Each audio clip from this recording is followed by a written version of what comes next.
this repetition after Jesus returns from the other side of the lake where he had exorcised the demons out of the Gadarene demoniac, and they rejected him, the people of the city. He went back over. Mark and Luke, both of them, Jairus, the ruler, comes up to him and asks him to come and heal his daughter, which is also in Matthew. However, if you'll remember back, this situation where Jesus was eating and the disciples of John came up to him and asked him, "Why do we and the Pharisees fast often, but your disciples fast not?" And Jesus responds, "The children of the bride chamber don't mourn when the bridegroom is with them, but they will mourn when he's taken from them."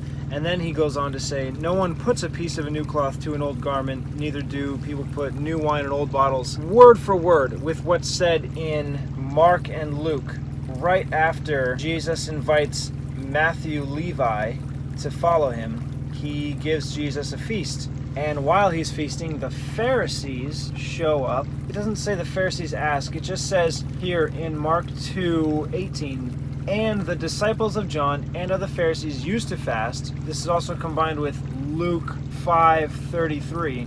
"And they come and say to him, 'Why do the disciples of John and likewise of the Pharisees fast often?'" So it seems here between Mark and Luke, because it says, "Why do the disciples of John and likewise the Pharisees," and that they asked him, that this must not be the disciples of John.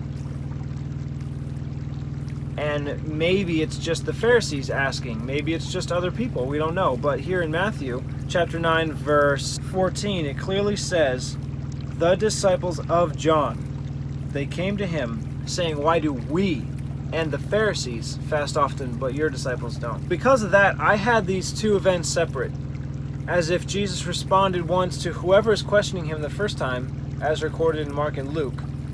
And now, this record in Matthew is a different event.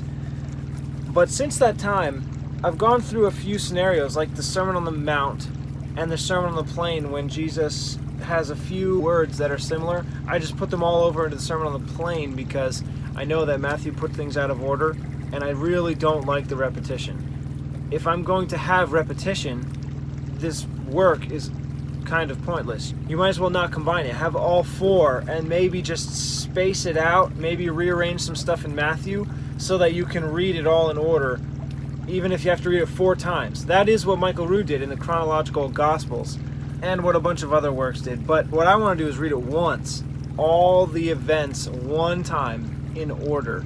So I was thinking about that for quite a while, about putting this back to that first time his response, that is almost word for word with this one, was first mentioned, so that instead of it just being a combination from Mark and Luke, it's all three, Matthew, Mark, and Luke, even though this is clearly John's disciples asking him, and there it's not. It says, "Why do the disciples of John fast?" So it's someone else. But what really kept me from doing that is Matthew 9:18. "While he spoke these things to them, there came to him a certain ruler and worshipped him, saying, 'My daughter is even now dead.'" Jairus, that's Jairus. There are few statements that could be more clear. That while he spoke these things, I can't move it. I just can't. This is clearly John's disciples, when there it's not. This is clearly saying, while he was done speaking these things, Jairus came to him, which I know is later. That's not this situation earlier with Matthew giving him a feast. So I have to put this event here, even though I know it doesn't really fit, because Jesus is coming back over the same lake. This is like 2 days in a row now that he's been moving non-stop. He might have gotten some rest in the boat, but he's got to be ridiculously tired. And I also remember that on his way to healing Jairus' daughter, the woman with the issue of blood touches his tassel, the wings of his prayer shawl, and healing comes through that tassel because of her faith, and she's healed, and he notices. And I've heard that the reason why he noticed is because his life running on empty. He hasn't had time alone with our Father God for a long time, so he noticed that yet more power was sucked out of him. So because of that, it doesn't seem to fit that he's going to be saying to the disciples of John, "We're celebrating."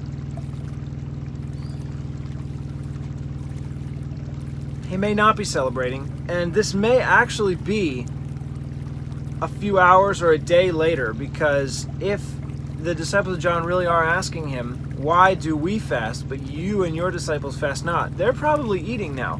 It makes sense because they've been going, they've been moving and casting out demons and ministering and traveling for 2 days straight. They crossed over, cast the demons out of the Gadarene demoniac, and then came right back. So I don't know if this is the middle of the night or if they have been working through the night and now it's the next day, but I guess they must have been eating, and then the disciples of John asked him, why you're always eating and we never see you fast. So I don't think this is a celebration. I don't think this is a party, because Jesus is still very tired because of that, and also because I can't stand the repetition. I need to put something here, so I want to put his first response to the disciples of John. Can the children of the bride chamber mourn as long as the bridegroom is with them? But the days will come when the bridegroom shall be taken from them, and then they shall fast. And then I'll stop there, and I'll put the next 2 verses of his response. No man puts a piece of new cloth to an old garment, and then the following verse, neither do men put new wine into old bottles. I'll move those two, that part of his response, back. It's not what is done in other works, but again, this is Matthew. And even though some of what Jesus is saying here must have been here, because it says, while he spoke these things to them, there came a certain ruler, Jairus. So something happened here when he was saying this stuff. But again, this is Matthew, and he does combine things to put a point. This is the only instance in Matthew when this happens. So it makes sense that if this actually is a second event when he's being questioned about fasting, if Matthew didn't write about the first one, he would combine any other response Jesus might have had into this one record. We know Matthew combined stuff. I feel like it would be okay to do that here, and it would still fit to say Jesus responded this way because he was questioned about it. It's just the repetition. If this really is going to be a work that someone would memorize, any repetition, any story that is exactly the same, any response he says that is like pretty much word for word, you're going to be suspicious, and it would make more sense if it was just listed once. And as long as Matthew is one of the options of where these words might be, I would say no. You don't go along with the timeline that Matthew presents. It's not meant for a timeline. So because of that, I'm now going to start by going to when it was first mentioned in Mark and Luke. So this is after Levi is invited. I will leave 14, 15, and then afterwards 18 in this place after Jesus comes back over the lake. But verse 16 and 17 I'm going to put here. No man sews a piece of new cloth on an old garment. So Matthew 9:16 begins, no man puts a piece of new cloth to an old garment. So I want to take a look at what Luke has there, because obviously I went with what Mark has. No man also sews. I wonder why I left also there. Well, I guess I had my reasons. Luke 5:36. No man puts a piece of new garment upon an old. No man puts a piece of new cloth to an old. Okay. The majority witnesses now, Matthew and Luke, but sews makes so much more sense because sewing means you are putting. So I'm going to leave sews. But no man is now all three. A piece of is all three. New cloth is both Matthew and Mark. New cloth. 2 sews a new cloth on an old garment. 2 would actually make sense. No man also sews a piece of new cloth to an old garment. What does Luke say? Upon an old. On an old garment. I guess I'll leave on. Yeah, I'll leave it. And old is now all three. Garment is now Matthew and Mark. For that which else, if otherwise. For that which is put in. if otherwise. For that which is... No, I'll just leave it as is. For that which is put in... I'm reading how I have it. Else if otherwise, then both the new piece that filled it up takes away from the old, and the rent is made worse. That then doesn't fit. Else if otherwise, then both the new piece that filled it up. If it just read else if otherwise, both the new piece that filled it up takes away from the old, that would fit better. But I guess I can't just take it out.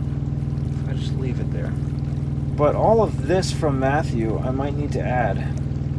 Else if otherwise, that which is put in to fill it up. I'm starting to not like how I set this verse up. Else if otherwise. I don't like both of those words being there. It doesn't flow the smoothest, but I don't know how else to write it. For that which is put in to fill it up takes from the garment. This second mention of garment is on an old garment. Okay, I already put that. For that which is put on old takes away from the garment. So garment is mentioned twice here in Matthew. In Luke, new garment on an old, otherwise he pays rent and the piece was taken out of the. It's not mentioned twice in Luke. Mark, new cloth to an old garment, else new. Yeah, it's not mentioned twice in Mark either. So I could put it again. Then both the new piece that filled it up takes away from the old garment. Yeah, I think I will do that, garment. Although, from the... I'm just going to fill in the words from Matthew because it's all right the way it reads. Okay, so that is Mark and Matthew. Which is put in to fill or a piece that filled. I think since it's named, instead of here in Matthew, that which is put, they actually named the new piece that filled it up. The new piece which is put in to fill it up, or just that filled. I'm gonna leave it. Yeah, I'll say fill is from both. And then it up takes is both. Takes from the garment. Away from, so from the is both. Old is from Mark, and that describes, so I'll keep it. The old garment. And the rent is made worse. The rent is made worse. Oh, look at that. The rest of this is all Matthew. So all this is both. Rent then would have to be all three. I guess it's a good thing I went with what Mark says, because now it's the majority. What does Luke say? The new makes a rent. Okay. I'm glad I chose Mark. And the piece that was taken out of the new agrees not with the old. That's fine, that's not in Matthew.